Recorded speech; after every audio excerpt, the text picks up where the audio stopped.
Good morning, everyone. A good tavach, Shavua Tov. We are continuing here in the laws of KASHRUS of Rabbi Yamin Forest, and we are holding by a new chapter today, Perek Shmini, the 8th chapter, Hilchos HaChaim Kelim, the laws of kashering one's vessels that became treif, that are no longer kosher. Kosher b'Torah Kadosh. It's written in the Torah in Parshas in Sefer Bamidbar. And it says, "Vayomer Elazar HaKohen al anshe hatzava haboim lemilchama."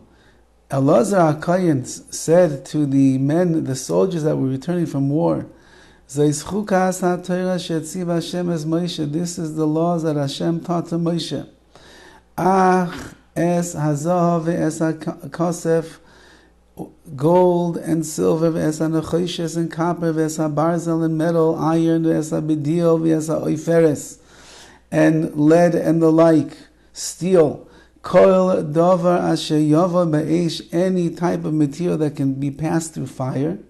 Ta'aviru ba'esh, you have to pass it through fire again, v'taher, and you have to purify it. Ach v'meinida yischate, you even have to put it through water, like the mikvah, like we spoke about tevila before. V'chol asher lo yava ba'esh, and anything that doesn't go through fire, Taviru b'mayim, put it through water alone, and we'll have to see what that means. V'chli cheres asher tevushal boi, any earthenware vessel that you cooked in, and it's no longer, and it's not kosher, yishaver, you have to break it. There's nothing you can do. You can't fix it.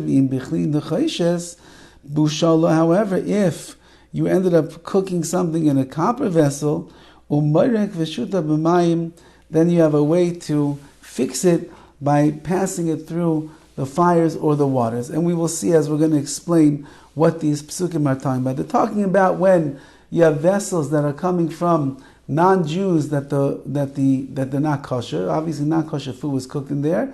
And we're talking about achsharas kelim, how you're going to kasher them to make them something that you can now use for your own cooking purposes. And he writes, we already explained in the 7th chapter, the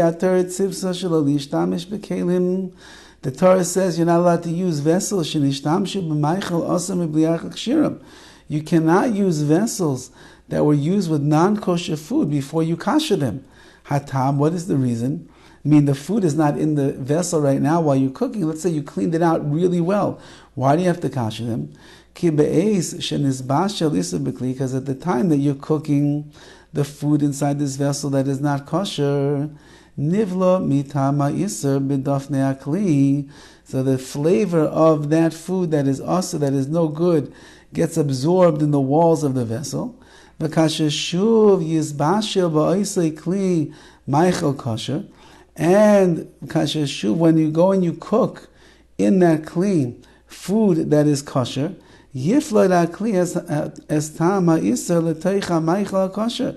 So the walls of the vessel which are absorbed with non-kosher food kind of spits out the flavoring of the non-kosher food into the food that's cooking in there now that is kosher, and that food now absorbs the taste of the isser of that food which is not good. Nimsa sha'oichel oiso meichel kosher. It comes out that if you're eating food, even though that it's kosher, you're also eating together with the tam, the flavor of the isser of the prohibited food that was in the walls of the vessel. And the Torah says you're not allowed to eat food that has even the tam, the flavor of isser. Not only can you not eat a piece of pork, you can't eat anything that has been flavored with pork. And therefore, since that it works that in the walls of the vessel it has absorbed the flavors of treif, so when you're cooking, the walls are now pushing out the flavors that are in its walls into the food that's cooking inside of there, and therefore it's also becoming now food that is not kosher because it has the tam, the flavor of the isser of the non-kosher food in it as well. That's the beginning. We have much to see, and Be'ez Hashem will continue tomorrow. Have a wonderful day.